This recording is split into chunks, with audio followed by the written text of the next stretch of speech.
ಬಸವೇಶ್ವರ ಮತ್ತು ಅಮ್ಮಾಜೇಶ್ವರಿ ನೀರಾವರಿ ಯೋಜನೆ ವಿಳಂಬಕ್ಕೆ ಆಕ್ರೋಶ ವ್ಯಕ್ತಪಡಿಸಿದ ಮಾಜಿ ಸಚಿವ ರಮೇಶ್ ಜಾರಕಿಹೊಳಿ.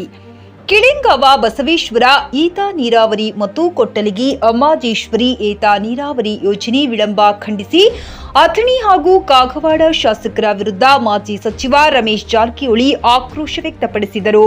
ಬೆಳಗಾವಿ ಜಿಲ್ಲೆಯ ಅಥಣಿ ಪಟ್ಟಣದ ಖ್ಯಾತ ಗುತ್ತಿಗೆದಾರ ನಾನಾ ಸಾಬ್ ಅವತಾಡಿ ಹಾಗೂ ಮಾಜಿ ಕೆಎಂಎಫ್ ನಿರ್ದೇಶಕ ಅಪ್ಪ ಸಾಹೇಬ್ ಅವತಾಡಿ ಇವರ ಮನೆಗೆ ಭೇಟಿ ನೀಡಿ ಸತ್ಕಾರ ಸ್ವೀಕರಿಸಿ ಮಾತನಾಡಿದ ಅವರು, ನಾನು ನೀರಾವರಿ ಸಚಿವನಾಗಿದ್ದಾಗ 2 ಯೋಜನೆಗಳಿಗೆ ಯಾರೇ ಎಷ್ಟೇ ವಿರೋಧ ವ್ಯಕ್ತಪಡಿಸಿದರೂ ಕೂಡ ಕಿಳೆಂಗಾವ ಬಸವೇಶ್ವರ ಹಾಗೂ ಕೊಟ್ಟಲಗಿ ಅಮ್ಮಾಜೇಶ್ವರಿ ಏತ ಯೋಜನೆಗೆ ಸಾಕಷ್ಟು ಹಣ ಬಿಡುಗಡೆ ಮಾಡಿ ಈ ಯೋಜನೆ ಇಲ್ಲಿಯವರೆಗೂ ತಂದಿದ್ದು ಶ್ರೇಯಸ್ಸು ನನ್ನ ಜೊತೆ ಮಾಜಿ ಶಾಸಕ ಮಹೇಶ್ ಕುಮಟಳ್ಳಿ, ಮಾಜಿ ಸಚಿವ ಶ್ರೀಮಂತ ಪಾಟೀಲರಿಗೆ ಸಲ್ಲುತ್ತದೆ ಎಂದ ಅವರು, ಕೋಟ್ಯಾಂತರ ರೂಪಾಯಿ ಹಣ ವರ್ಗಾವಣೆ ಎಸ್ಟಿ ಹಗರಣವನ್ನು ಸರ್ಕಾರ ಎಸ್ಐಟಿ ಬದಲು ಸಿಬಿಐಗೆ ವಹಿಸಬೇಕೆಂದು ಸರ್ಕಾರಕ್ಕೆ ಮಾಜಿ ಸಚಿವ ರಮೇಶ್ ಜಾರಕಿಹೊಳಿ ಆಕ್ರೋಶ ವ್ಯಕ್ತಪಡಿಸಿದರು.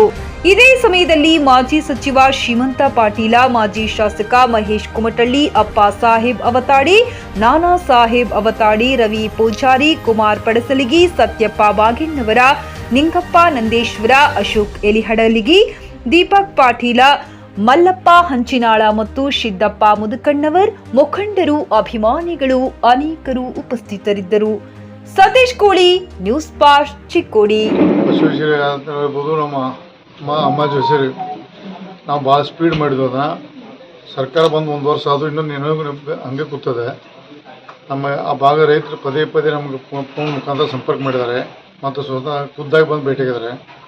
2 ನೀರಾವರಿ ಸ್ಕೀಮ್ ಬೇಗ ಲೋಕಾರ್ಪಣೆ ಆಗಬೇಕು ಅಂತ ಆಗ್ರಹ ಇದೆ.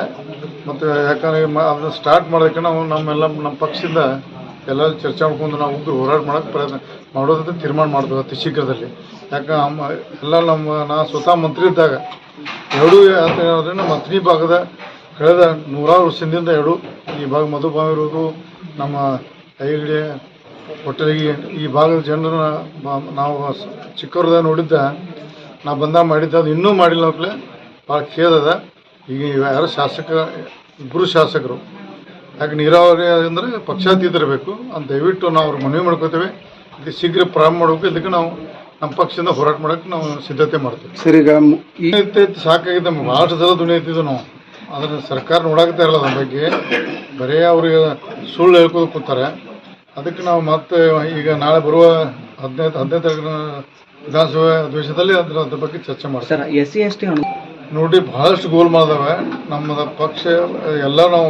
ಎಲ್ಲ ನಾಯಕರು ಕೂತ್ಕೊಂಡು ವಾಲ್ಮೀಕಿ ನಿಗಮ ಇರ್ಬೋದು, SC ಇರ್ಬೋದು, ಎಲ್ಲರನ್ನು ಡೈವರ್ಟ್ ಮಾಡಿ ಒಂದು ಗ್ಯಾರಂಟಿಗೋಸ್ಕರ ಅದು ಅನುದಾನ ಒಂದು ಶಿಫ್ಟ್ ಮಾಡ್ತಾರೆ. ಎಲ್ಲ ಅಭಿವೃದ್ಧಿ ಕುಂಠಿತ ಆಗಿದೆ. ಎಲ್ಲ ಇಡೀ ಜಿಲ್ಲೆ ಇರ್ಬೋದು, ರಾಜ್ಯದ ಮೂಲೆ ರಸ್ತೆ ಇರ್ಬೋದು, ನೀರಾವರಿ ಸ್ಕೀಮ್ ಇರ್ಬೋದು, ಯಾವುದೇ ಸ್ಕೀಮ್ಗೆ ದುಡ್ಡು ಬರುತ್ತಾ ಇಲ್ಲ. ಬಹಳಷ್ಟು ರಾಜ್ಯ ಸ್ಥಿತಿ ಅಧೋಗತಿ ಹೋಗಿದೆ. Sir, CM Siddaramaiah